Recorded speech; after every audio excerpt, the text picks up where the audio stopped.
Mga idol, noong 2013 NBA Finals Game 6 halos tapos na ang laban.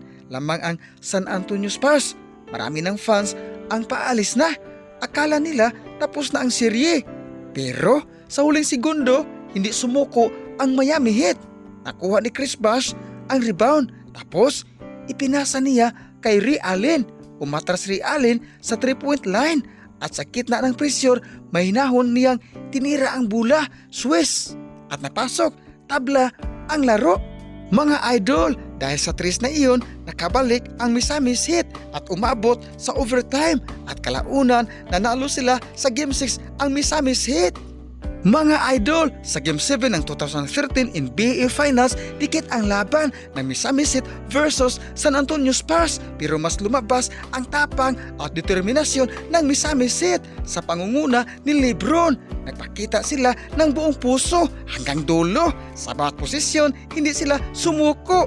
Pinaglaban nila ang bawat puntos hanggang sa huling buzzer. Sa huli mga idol, nanaig ang Misamis Heat at nakuha nila ang kampyonato. Buti pa ang Misamis Heat hindi pa sumuko, pero siya sumuko na at naghanap ng iba.